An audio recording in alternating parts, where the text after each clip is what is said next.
Welcome everybody to Big J's World. My name is Big J here. I'm here with Cher Fieri. And if you want to introduce yourself, tell them about what you do on TikTok, so on and so forth. Yeah. Hi.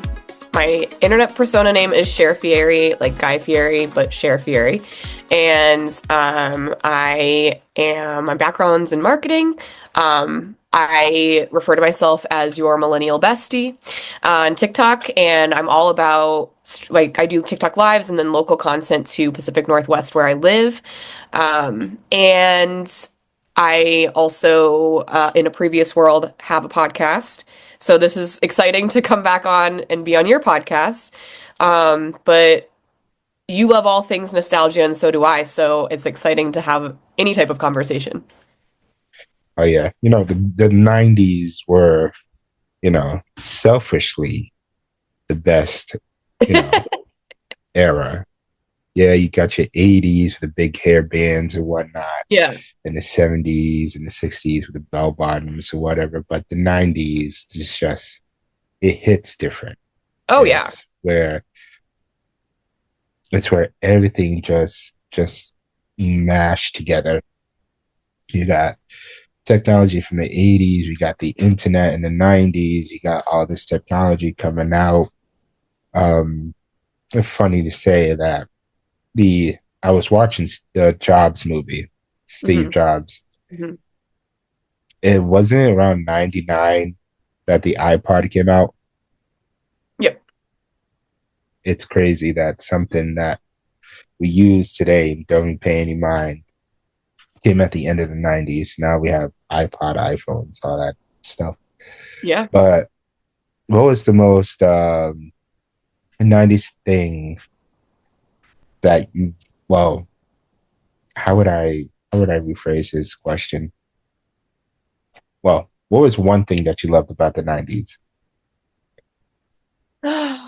Well, you and I have kind of talked about this, I think, in my chat a little bit, but uh, I loved that and this is going to be unpopular, but at pre 9/11, the summers hit different, landlines and the early age of internet, and not everyone had internet, and Mavis Beacon and Kid Pix and all of this stuff, and the way that you learned things, Bill Nye the Science Guy in the classroom. I mean, it was just a different time, and I was born in Minnesota. And so I remember my summers being filled with I ice skated competitively, and then I did dance. So we would have like the dance recital at the beginning of the summer. Then it would be my birthday, and I have a birthday party. It was always a Disney themed birthday party. Being a kid, and maybe I don't know. For me, going to the store and picking what theme you wanted for your birthday party with the invites and all of that. I had a birthday parties once at a McDonald's play place. Another time I had it at an arcade, and then on my golden birthday, my ninth birthday, I had a sleepover. And I just feel like there was also I always had a tradition of like getting to go to the Disney store. So at the Apache Mall in Rochester, Minnesota, we had a Disney store. And you remember how the Disney stores used to have like just they were theatrical. They were Mhm. like basically a miniature Disney World inside of a store.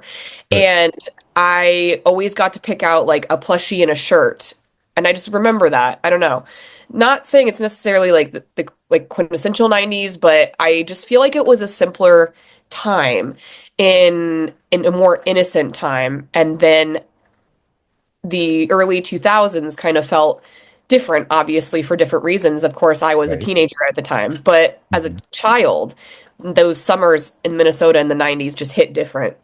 hmm Oh yeah, I remember those birthdays at McDonald's. I still have my photo.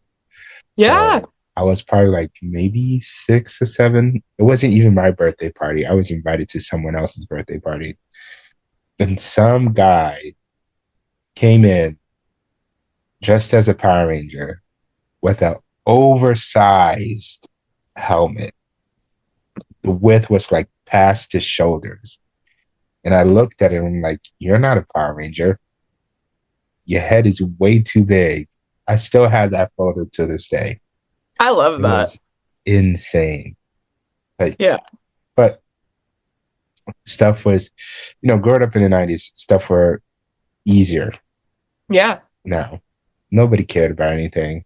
Yeah. You know, even the shows hit different. Oh yeah. Like some of the shows that were on the 90s, perfect example, Ren and Stimpy. Hmm.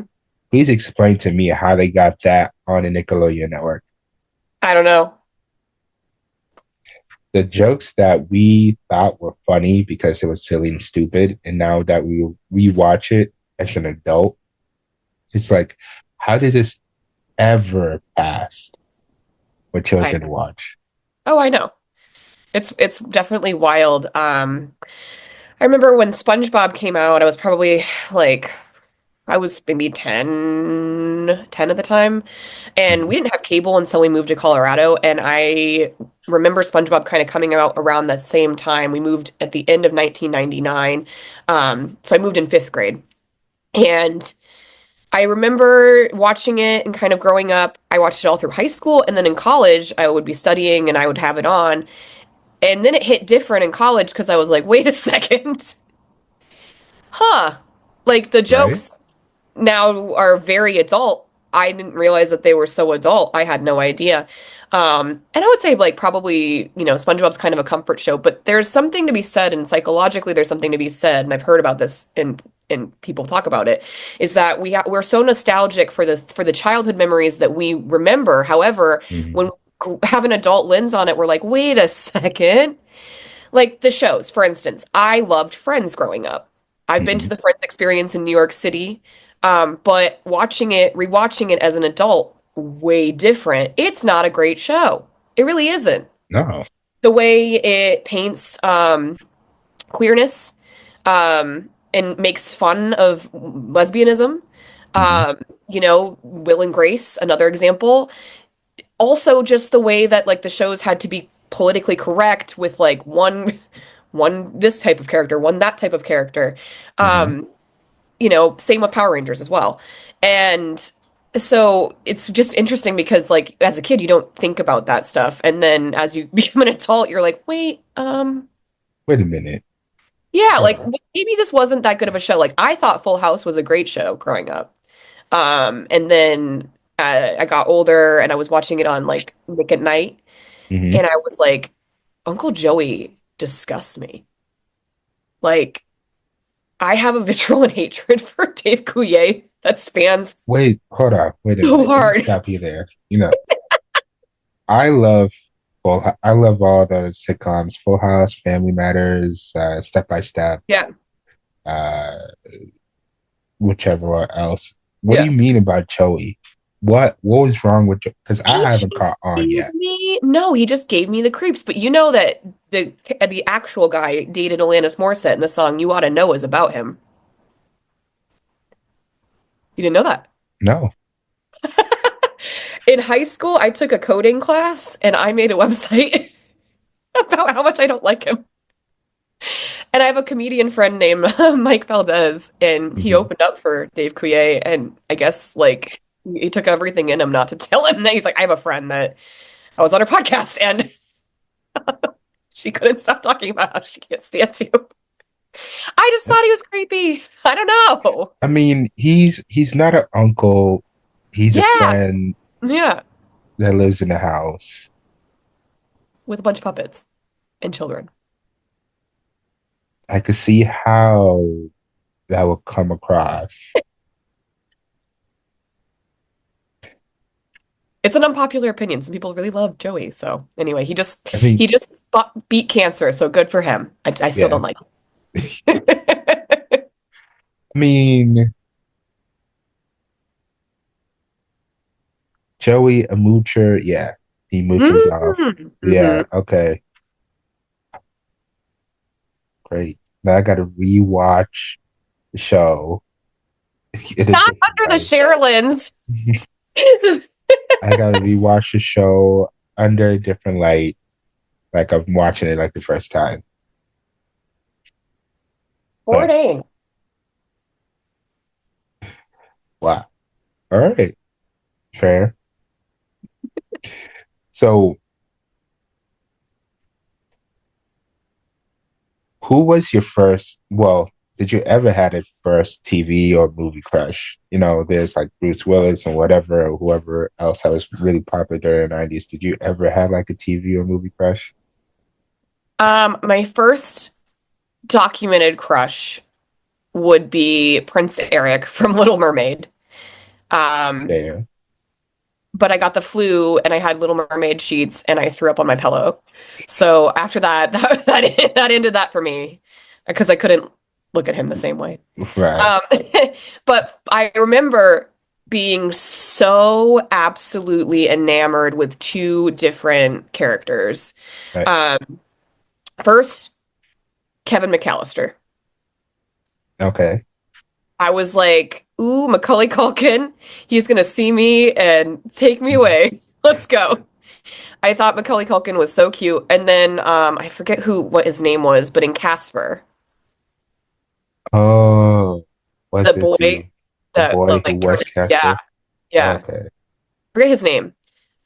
And then Jonathan Taylor Thomas. I always growing up, I thought that I only ever liked boys. I didn't really realize that I also liked women too. Okay. And more, I would say like I identify as pansexual. So for Right. me, it's more like just personalities and stuff, and you're just attracted to who you're attracted to and Hmm. beauty and stuff. I've been with men. Hmm. Like I was married to a man. I'm currently with a man partner. But I also had a crush on like Jessica Rabbit or like Nala from I mean, I who really wouldn't liked have the a Beast crush? too. Like I was like, I don't know, can't help it. Roxanne in a Goofy movie, like let's go. I mean, Roxanne, especially Jessica Rabbit. Come on. Yeah. That's so funny. Oh wow. Yeah, I would say Jessica Rabbit for myself. I mean, say less, I guess. I also I recall having a crush on the Yellow Ranger as well.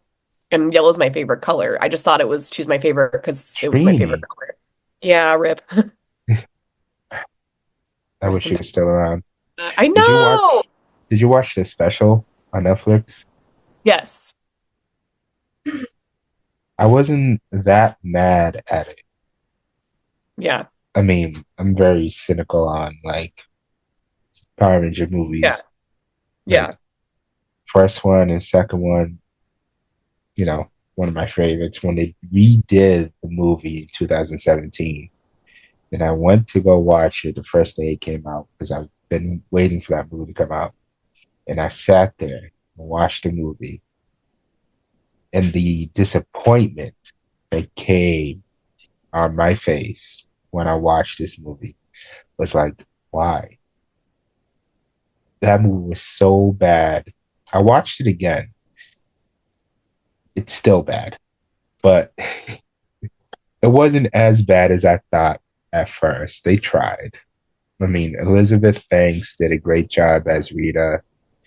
Um, what's that guy's name who was Zordon? I can't remember his name. He's the guy, main character of Breaking Bad, or Oh, the father Bryan from Malcolm in the Cranston? Middle. Yes, he's a pretty good Zordon. Yes. I think he's an incredible actor. Yeah. Oh, so good. But the actual actors who did Jason, he was bad in that movie, but he was great in Stranger Things. Yeah. When I seen him in Stranger Things, I'm like, isn't that Red Ranger?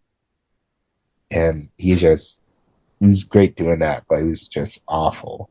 And what I liked about it is that Billy was neurodivergent in that movie. So it's a lot of like different elements. They didn't stick to like the whole, cookie cutter layout for the show, but it's that I like. But just the whole script and the whole writing of the movie was just I I wouldn't care to watch it again. But that takes you back to the same kind of point of we have an idea of what a remake would be for whatever fandom we like, right? Hmm. And so oftentimes it's disappointing. My friend Sarah on TikTok, Sarah, who has the Hmm. Gay 2K podcast, um, is a huge Buffy fan, right?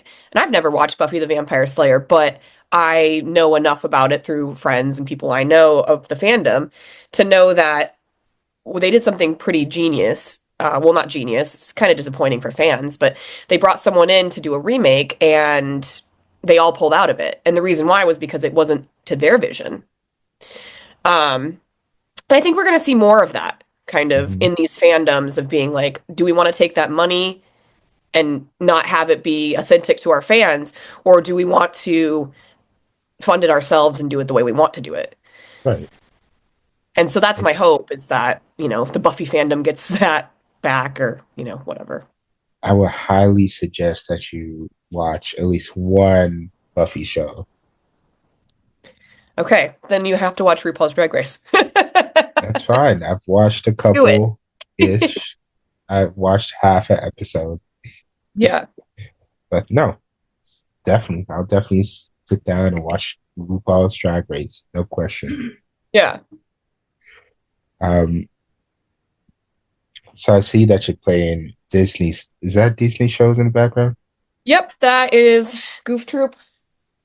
It's true. Disney on the Tube of You, YouTube. Disney Kids has a infinite stream of DuckTales, Goof Troop, Lilo and Stitch, and other things, and it's just like the Hmm. same 5 or 6 episodes on a loop. What your podcast listeners are seeing, if they're watching this as video, is my live setup, and I have a projector. And I'll play just something on a loop. For the last week, I've been doing 90's Barbie commercials, but I figured this would pop a little bit more because it's daylight. Yeah. Oh, those 90 commercials just hit. They're like, They're so fun. oh, so good. Like commercials now is all computer generated and stuff, right? So when you see like 90s commercials for like toys, like Yeah, Nerf guns and Barbies and Legos and stuff like that, it just hits so different than what we watch right now. yeah, Like you're seeing actual kids playing with toys instead of like cars flying through the air and stuff, all yeah. computer generated stuff. Kids of today don't know what it's like to get a Sears catalog around Christmas time. Fingerhut catalog, Yep. Sears, You'd Fingerhut. like circle the things, or at least I would, and yeah. I remember it was just like thick. It was like a thick catalog. At least to me, it might not have been, but it felt thick. And it was just full of everything under the sun that you could want as a kid. And and I always got American Girl doll catalogs, and Delia's catalog for some reason. We never bought anything from Delia's. I don't know why we had a catalog for Delia's or American Girl doll, because up until I had one, I Hmm. would get the magazines and I'd look at them and I'm like, oh my gosh, I need all of them. When you're looking through that catalog, what's just like the first section that you'll pop open to? Because for me, it will be always like the electronics page, the musical Yeah. instruments and stuff. Yeah. For me, it was typically kind of I like to open things, like I open blind boxes and I think that that's part of like healing my inner child, I guess, on live because I like the serotonin boost of it, but also it reminds me of being a kid and like the little gifts you would get at birthday parties or things you would get for Christmas, like the accessories and whatnot. So for me, I would always pop open to the Sylvanian families, the Calico Critter sets, Hmm. because I loved how they were like tiny. So I have some right here, like tiny little things, and they'd have like full catalogs, full families, right? And Okay. I would circle them all, and I was like, I want all these. My Hmm. parents were like, Yeah, you already have a bunch of Barbies. Like, no. So I So, would always look at like the play sets, like the play sets that were mhm, more um I guess more on the girly side. Because that's right, another thing about us growing up is that gender was very black and boy white. toys, girl toys. They used to at McDonald's or wherever they'd say, "Do you want a girl or boy toy for your Happy Meal?" Hmm. And it was very like segregated in that way where um we were like, boys can't play with Barbies and girls can't play with trucks. Like it was just Right. kind of that's how it was. And nowadays it feels like free play is kind of do what you want. But at the time, it was like pink is for girls, blue is for boys, race cars for boys, Barbies in the Happy Meal for girls. Like it's different too to think back that that was the way things were as well. Hmm. It's just how our parents grew up. Like, Yep. you're a guy, play with trucks, play with army figures, uh, cowboys, Indians, the cap guns. Oh, I Hmm. miss cap guns. I remember Cap Guns. I used to have a metal cap gun Oh my gosh. it was a revolver. So it wasn't one of those. They still have them, but they're all plastic. So the ones that I have today, it's just a little circle thing where all the caps lined up. You can just put it in there and just start playing with it. No, the ones that we have was a strip of paper, and you'll feed that strip of paper, and where the trigger or whatever that thing is. I don't know guns, but and each time you'll like play with it, puff of Yeah. smoke will come out. So Yeah. literally could pass for like an actual revolver. It was that? It's so wild to think about. Yeah, all the toys in the back could literally pass for like real stuff. Now you have Yeah. like the orange tip and the colorful stuff, and Yeah. that's why that's how you could differentiate. But yeah, all the toys I used to play with were dangerous. Some of them You are so dangerous. skip Like it, roller skating Barbie, Skip It. We were talking about Skip It the other night. yeah, Oh my gosh, for anyone that doesn't know what Skip It is, so it was like a loop that you could put your foot through and then like a plastic string, like plastic string. It was a little bendy, kind of like what you would snake a drain with. That's what yep, and yep, then a very heavy ball thing, right? And the whole point was like the 90's was also all about fitness and exercise. Low fat, low estra, like all those things. So it was a way to get outside because again, we were encouraged to go outside. We were encouraged to go play outside. So you put it around your foot, and then of course you're on cement. So it just like, and it's plastic, so it scrapes up. And if it hits you in the shin, so does all of the gravel. It hurt so bad. And they're always like, the song is like, and the best part of all is that there's a counter on the ball. Skip yeah. it. And the counter doesn't work. Nope, nope. You going to the hospital with, you know, whips on your leg, pieces of gravel stuck into your shin, and yeah, Yeah. uh-uh. The Tonka trucks used to be metal. I Oh, I had a remember. metal Tonka truck. Yeah. And the amount of times I smashed my finger Oof. Yeah. putting down the back part of the Tonka truck, Yeah. insane. No, I mean, they're fun to play with. They were. Did your parents get really into the Beanie Baby craze or just my stay-at-home mom? Absolutely not. They Oh, told me we have no money to be wasting on these small things. great, because I have so many Beanie Babies, I don't know what to do with them. My mom thought that they were like as valuable as they were. My mom used to go to Hallmark stores and sit in line. My mom was a stay-at-home mom. So, and my dad worked for IBM at the time, and this is like Rochester, Minnesota. And I remember my mom used to call all the McDonald's and make sure we got the teeny beanies. And I remember also when I had my birthday party, the teeny beanies were out at that time. So everyone got teeny beanies for Happy Meals on my birthday. But I remember that it got to a point where we weren't even into them anymore. Like my sister and I are 4 years apart, and we were just like, Mom, we don't need all of these beanies Mm-hmm. at all. Um, and it's just so weird because now I live in Tacoma, but so I live in Tacoma, Washington, about 30 miles from Seattle. And I'm not from here. I moved here when I got divorced in 2023. And there are now companies in the area that will take old claw machines and fill them with Beanie Babies they find like at thrift stores. And I think that's genius. But that's the thing is like that's another thing about the 90s as well is the overconsumption and capitalism as well.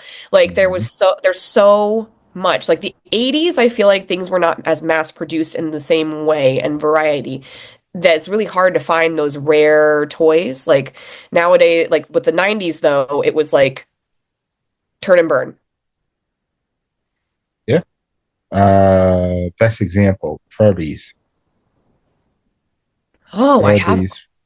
Oh, you have a Furby? one though. Not an old one, a new one.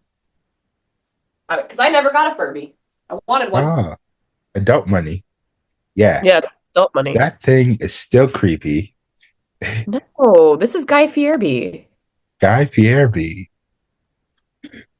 I didn't know they still made Furbies. And the ears move. That's funny.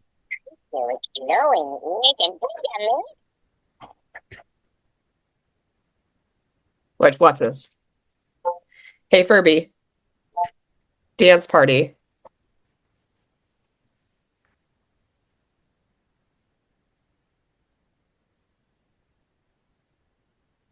That is so funny. Oh my He liked goodness. the song too.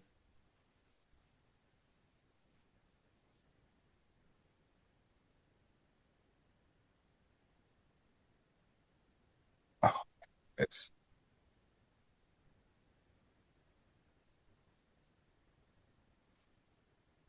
oh, bring it closer to the microphone. I could barely hear it.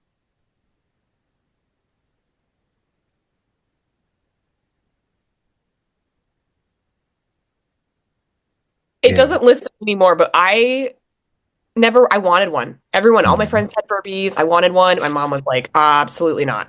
Like, my mom knew that I would annoy the crap out of her with it. So I bought this with my adult money. Adult money, right? And you know what? I think it's cute. This, but I We, also would be so bored with this as a child. I'm like, oh, so it does four things. That's it.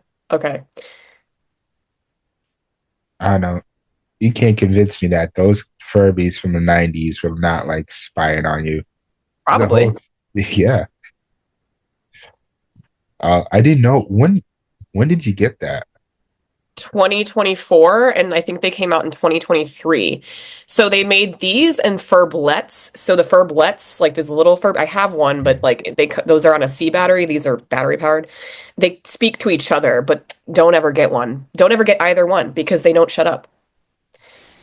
I left my Furblet at my friend's house for her Yeah. son, Mhm. and she said, the batteries died within a week and I'm not replacing them. Do not ever bring that to my house ever again. And I was like, I'm sorry. My Oh my goodness. God. I didn't know they were still making Furbies. I thought they stopped making them for ever. They make them. They're different, but they make them. You I just saw gave me. there's a guy on TikTok that's turning, you know, those like Zoltar, Yeah, like the, the whole machine with the bird. he's taking the wizard Furbies and turning it into like an affirmation thing. Hell out of here. It's pretty cool. Yeah. Oh, I love going to those Zoltar machines. Me too. There's one in Pike Place Market that typically if I'm there, I'll go, but I was so overstimulated last time, Yeah. neurodivergent. So overstimulated last time that we did not stop there. But normally I will because it's cool. Um, man. So we have a place 20 minutes, up 15 minutes. It's Salem Willow. So it's like a quote unquote boardwalk arcade, but it's basically the arcade and then across the streets the beach and stuff. Love that. Um, so they still have some of the old games there, older than I am. And there's just one thing that I will put a coin in. It's just musical monkeys, just in a box, just play music. And there's this one monkey that they haven't fixed yet that kept banging his head on the glass because it's so old.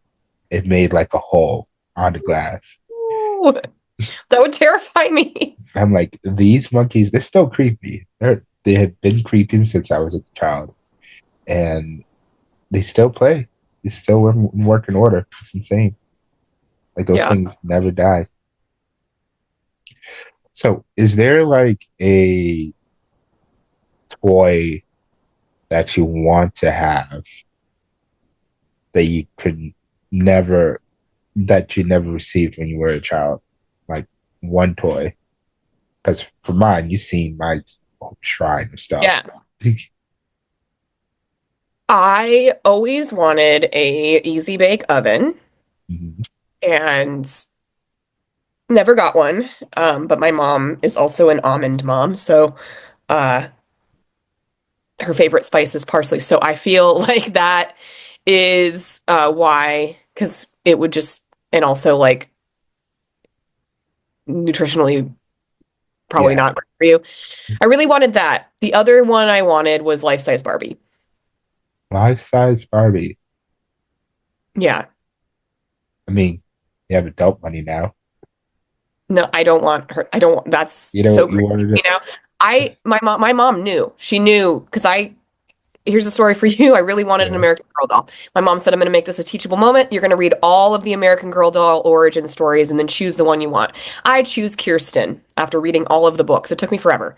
Finally, for my birthday that year, I get an American Girl doll. My mom gets it for me. I get Kirsten. I get like a couple of outfits. She's got her like braids in. I live in Minnesota. She was in the Midwest, I think, Minnesota. And I'm like, great, we're so similar because my hair was a lot more blonde at the time. And get the doll, open it up.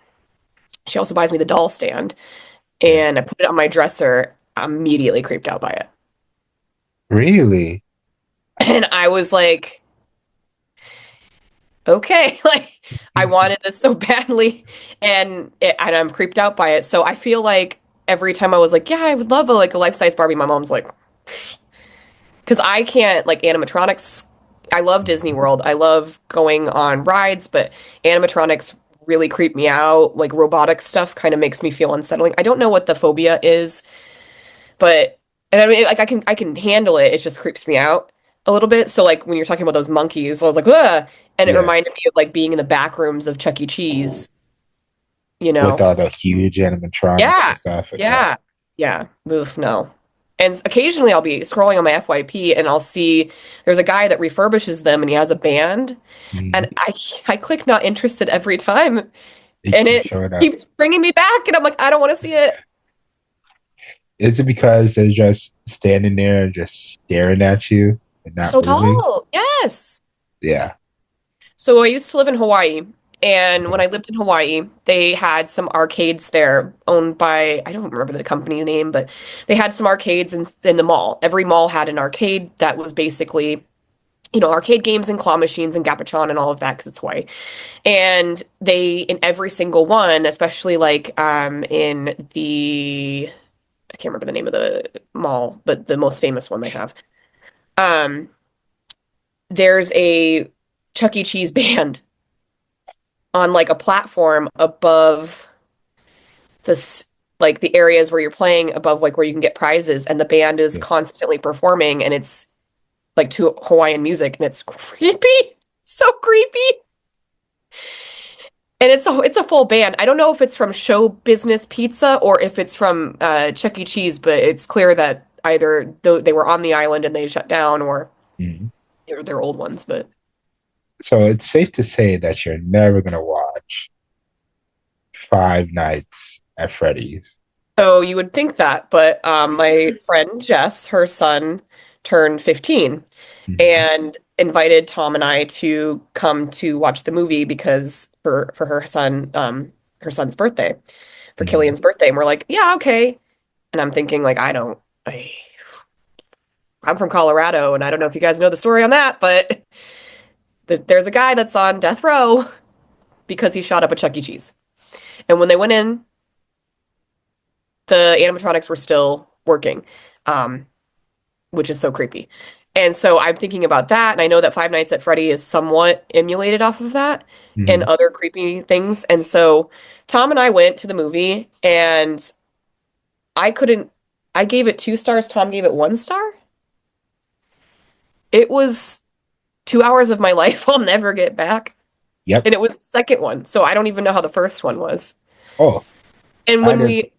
I the didn't kids were watch the first second one. the kids were like, this was such a good movie. And we're all like, the adults were all like looking at each other and we're like, so that was ass, wasn't it? Mhm.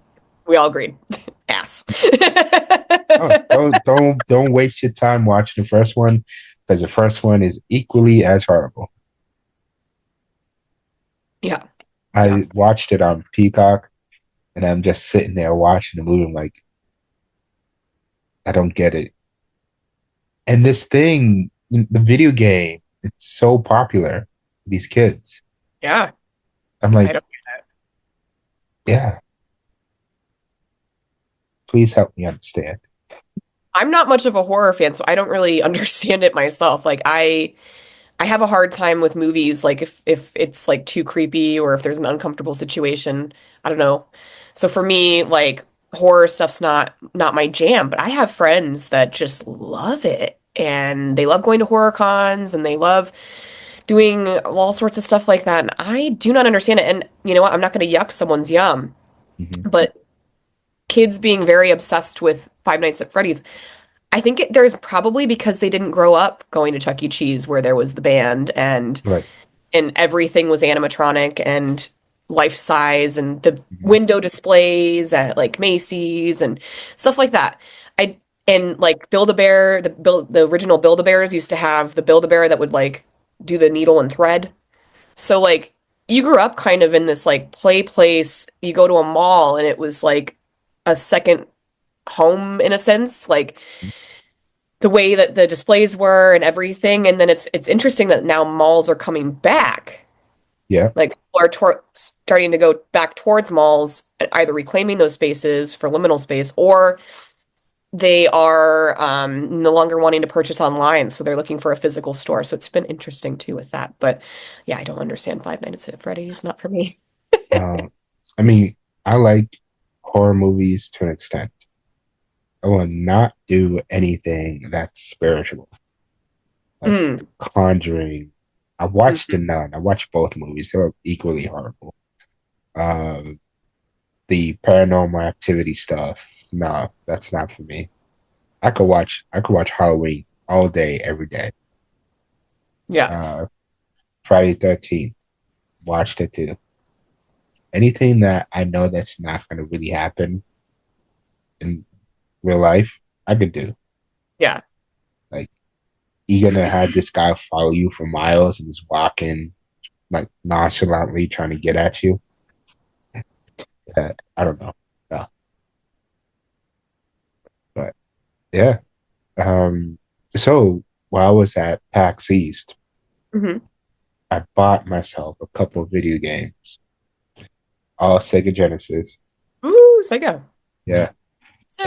And one of them I bought for my wife. I got her the Lion King video game.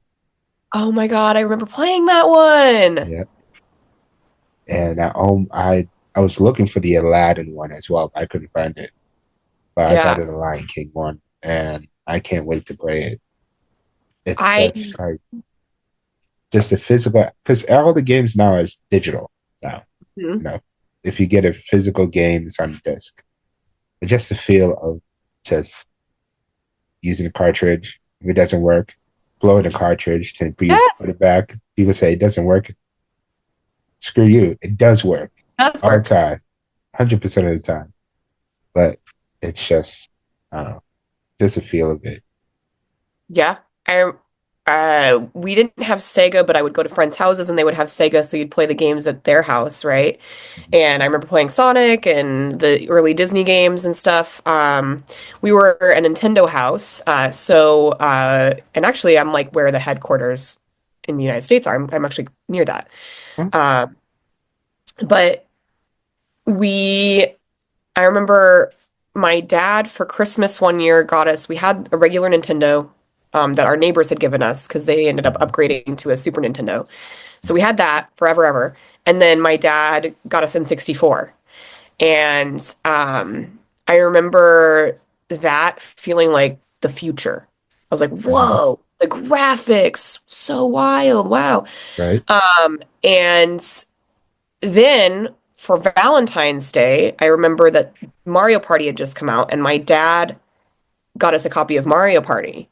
And my sister and I were hooked. Like we didn't stop playing it. Like it was so much fun. My dad and my sister and I were so competitive. My mom would Mhm. try to play, but she wasn't great at it, so she was like, "I'll just watch." Right. Um, and maybe that's why my sister and I don't talk anymore because she stole all my stars. I don't know. But but Nintendo was peak, and then I got a Game Boy Color, and my parents got me a copy of Mickey Tetris, Mickey Tetris. and I played the ever-loving shit out of that game because it was like half plot and then half having to play Tetris, and it was so much fun. My little sister, she had a Game Boy Color. She got Pokemon Silver. Ooh, Yeah. I literally took the Game Boy away from her and played the hell out of that game. Oh, it's simple, simple games like that. You don't need no side quest or you have to do so many things just to get to a different level. That's why I'm a big Zelda fan. yeah, Love Zelda. Favorite game, Ocarina of Time, best one so far. Uh, and now I'm playing Tears of the Fallen Kingdom, and the amount of side quests that are needed just to get to a dungeon is insane. yeah. There's no need for that. I feel like they're making video games for us, not really for kids. It's like when Right, they do a reincarnation of a game or like a repeat or continuing the storyline, it's not for kids, it's for us. They're like, you already did this. So now we're gonna do this. Um, I remember video games feeling difficult for me because mm, ADHD, very undiagnosed, not till I was in my 30s till I was 30 did I get diagnosed with ADHD. And so I would get bored really quickly. The games that would keep me in were like Tetris and Diddy Kong Racing. I beat that game. I also the only game I've ever truly beaten on my own on my Switch was Pokemon Violet when that came out recently. And I beat it in a week. And I was like, oh, so I can actually complete something. how did you beat that? Well, which one do I have? I know I still have some Pokemon games that a buddy let me borrow. I don't know if it's It was Pokemon Violet or Pokemon Scarlet. So you could do like the red or the purple. And I chose Violet. And I every time I play a video game, I name my character Guy Fieri. that's funny. And I make my character look like it. I don't care. Mhm. And so it's like so it's really funny because like be like, well, hi Guy Fieri, like blah blah blah. Funny. Yeah. Um, Speaking of Guy Fieri, have you been to his restaurant? Yes. How is it? So I have been to the one in Vegas. I got I'm divorced, but I got married in Vegas. Right. And we stayed at the Link because that's where his restaurant is. Oh, And it's like what you would think. Okay, he has like trash can nachos. Like it's not nothing's bad, right? Like right, it's not gonna blow you away. It's just like overpriced bar food. right. Um, I think it's more of the nostalgia of it. Like you're in Flavor Town right now. Great. Yeah, he's a meme of a man. He's a meme of a man, and I think that like that he embraces the fact that he's a meme. Mhm. Um, there was a while where he didn't, and now he does. And so for choosing Cher Fieri as my internet persona name, it was because I thought that that would be a really funny drag name. And when I got divorced, I kept my married last name. And there's a lot tied to my married last name, like my podcast and things like Right, that. So I thought, well, you know what? I'm just gonna use this as my name because it allows me, I'm not I am Bianca, like that's my first name, but Right. it allows me more freedom to separate from Right. what that is, right? Mm-hmm. And um and also just gives me more, I don't know, like autonomy over it, I guess. So Mm-hmm. so people call me Cher, they call me Sherry Fairy because they can't pronounce it. They call me Sherry, they call me Cher Bear. Mm-hmm. Um and I I respond to it, but now it's starting to happen in public Yeah. because I'm a micro influencer in Tacoma, Washington. There you go. And they'll be like, "Oh, you're Cher." And now I'm like, "Okay, so this is going somewhere and I don't know where it's going, but it's wild." Hey. And I'm not used to it, and it's all because I thought this would be a funny drag name and, Mhm. I it's my internet persona now. So But where did you get into like drag, like the whole community? Where did it like start for you? I had a friend in high school, Lithium Rose, who got into drag. And I spent my 20s in Denver. So I moved to Colorado when I was 10. I All of my like later adolescence was spent in Colorado. Yeah. So I moved to Denver after college, and we had a place called Hamburger Mary's, which it's a franchise throughout the United States. I think it's like not as I think it's now just only in California and a few places here and there. But we had a Hamburger Mary's in Denver, and that's where you would go to see drag or go play drag bingo or go play drag karaoke or whatever. So in my early 20s, I kind of learned about, like, if you've ever seen the movie Party Monster, Club Kids, I met DJ Rockstar Aaron, who is a good friend of mine, who I still to this day play Forbidden Bingo with. I went to Forbidden Bingo in Mhm. my early 20s, and I remember seeing him with his pink mohawk, and I was like, this is wild. Who is this? But yet he's so cool. Like, Yeah. I want to be his friend. Um, and then my friend doing drag also, that's kind of where I got into it. The first club I ever went to was Trax at 18 years old. That was the queer club, the queer nightclub.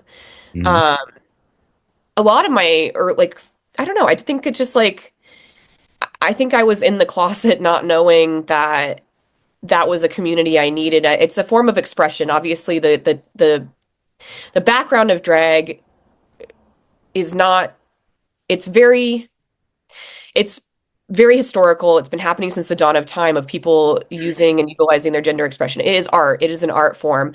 The deep origins of drag and current drag and ballroom and all of that were from a time where it was meant to find community, and this was an underground way to find community and expression. Mhm. Um, it's more than just men dressing up as women. Right. There are women who do drag. They're called Mhm. bio queens. There are, people that do bearded drag or drag kings, all of this different kind of stuff that's just very overarching and encompassing. RuPaul's Drag Race is what I consider the Olympics of drag, right? Like, so Mhm. yes, I love RuPaul's Drag Race, don't get me wrong. I've been to DragCon twice. It's like Comic-Con, but for drag queens of Right. RuPaul's Drag Race. It's really cool. But also, local drag is so vitally important to community and youth and people who otherwise wouldn't have an outlet. So I also sponsor a drag contest on TikTok called Willow Dean's Drag Contest. My friend Willow Dean Mhm. is in Texas, and she's amazing. And I met her through my friend Noah, who I met at DragCon because we both are friends with our queen from season 15 of RuPaul's Drag Race, Malaysia. So Oh. I met Noah, and now I know Jaden, and now I sponsor a drag contest. Like, that's how I feel. I feel it's vitally important to give people an outlet because sometimes you're in a small town in Oklahoma where you Mhm. might not be able to express yourself in whatever way that you want, and the internet is your outlet.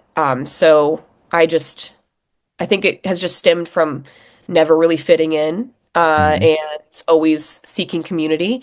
And I found that if whenever I move somewhere, like when I moved to San Diego, I would go out in Mhm. Hillcrest all the time, and I met drag queens, and then they were my friends, and that's how I assimilated into San Diego. In Hawaii, I did the same thing at Hula.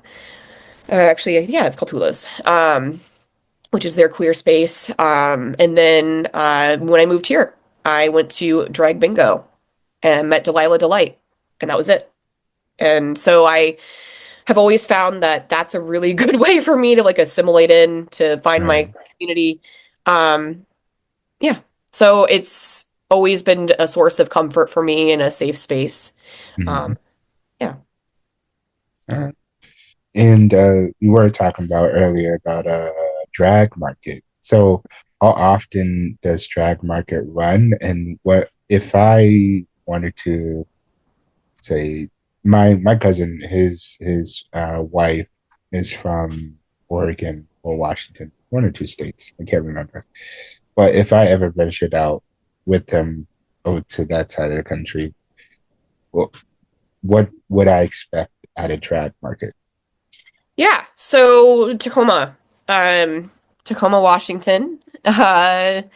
I will not hear any slander about Tacoma. Tacoma is Grit City Baby 253. It has a lot of heart, soul, and community. But one thing I love about Western Washington and Washington State in general is just how progressive some, things are. It's really cool.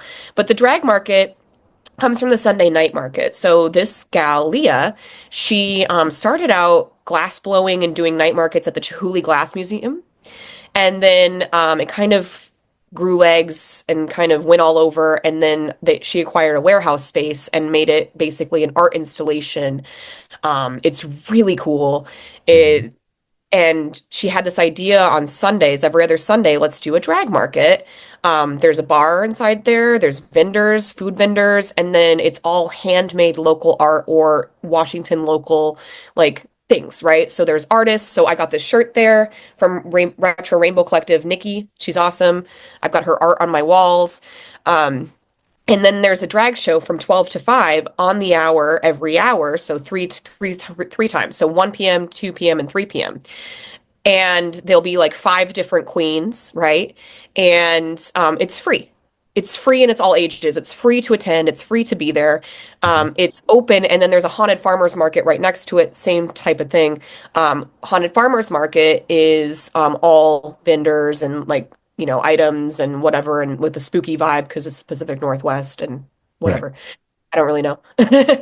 But so that's kind of what you expect. And it's like anyone can be there. You don't have to, it's free. Obviously, Mhm. you want to tip a queen, but if you can't, that's okay. Times are tough. Times are hard. But it's just such a cool event. And I'm sad that I now have to work Sundays again. That's awful. I know. Uh, Boo. So, when was your first? What was your first drag show? Jeez, I'm stuttering. What was your first drag show that you ever like attended, or have you ever thought of like? Are you like do you? Well, would you ever thought of doing like a drag show or participating in one? First drag show that I can remember vividly was the week I was moving to San Diego. Mm, My friends and I did a spin class, and then we went to drag brunch. And I did not expect to know any of the queens that we did, went to this thing. And it was my friend Lithia Morose, my high huh? school friend.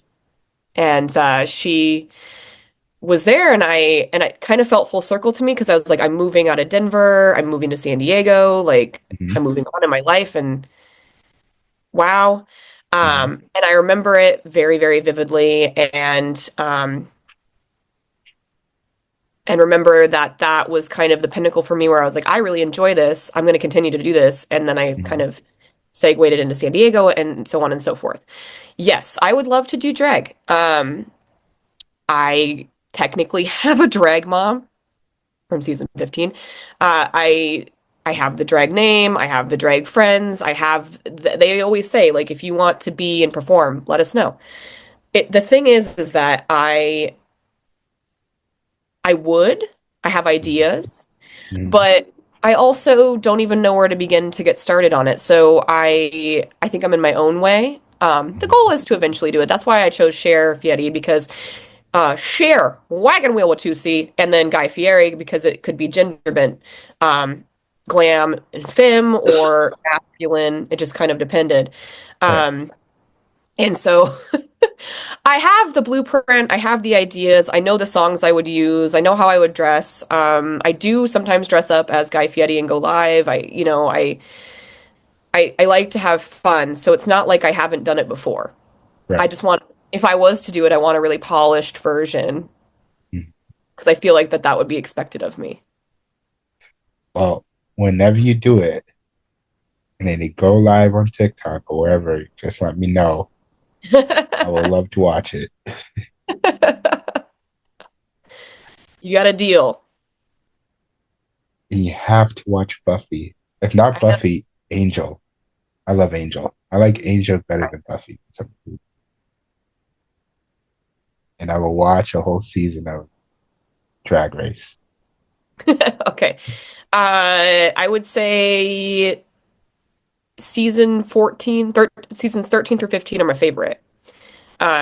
You could also instead watch All Stars. That'd be like more of a crash course All right. into like because it's people who did really well in seasons and they'll Mhm. like it'll go through the backstory. So it's kind of like watching seasons without watching them.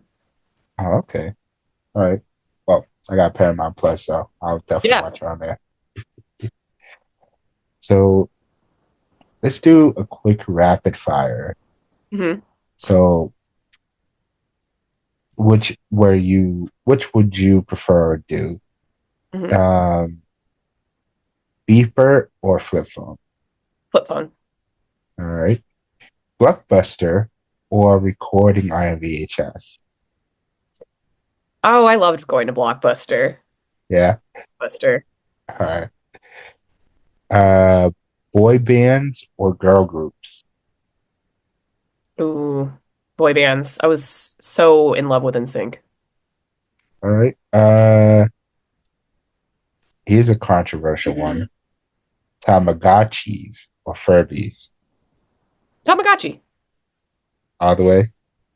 Yeah, yeah, because I had a Gigapet and a Tamagotchi. I had a Nano Baby. Nano I had a baby. Tamagotchi. I got a Tamagotchi for Christmas. And then Tom and I were in Japan for a layover, and we Yeah. bought actual Tamagotchis in Japan. Oh, that's funny. Oh, so there's his place over at Mystic. Mhm. It's a whole great. I think it's an anime. It's a whole Mhm. anime thing. They have Tamagotchis there. They have a bunch of mangas, and in the back, they have a bunch of food from Yeah. like actual manga books and shows. And walk in there, the first thing you see is Goku, Super Saiyan Goku. They're right next to Vegeta. And What's then it you say have, about power? right? Then you have people from One Piece and Yep. Naruto, and they should get that the demon from Death Note in there too. It's so funny. And lastly, aim away message or MySpace top eight. Oh, definitely the aim away message. Um, because I would code my profiles so that you couldn't see my top eight. How many hours have you sat in front of a computer? It just modified your MySpace. Well, it's so funny because, the joke is that we all learned HTML and coding so we could code our MySpace profiles or Neopets profiles or whatever it was. And the aim away messages, though, I just remember being like peak. Yeah, I would sit. I would sit at the computer, well, my mother's computer. God, who knows how many viruses were on that thing? Going Yep. to different sites to get like the coding to do the whole profile and stuff. And my was description or bio or whatever would be like pages long with like different stupid stuff, pictures of cars and whatever, and then spend another couple of hours trying to figure out which song I want to put on my profile. Yep. Uh, So funny. But I would like to thank you for joining me today. It was super fun. Enjoyed Yeah, talking to you too. Talking to you. appreciate it. It was a lot of fun. If you guys are on TikTok, you can follow me on Yep. the socials. Hang out with me while I open blind boxes. But I think that this is valid and so valid for millennials and just exploring pop culture and nostalgia. So thank you so much for having me. I appreciate it. Oh, love having you here.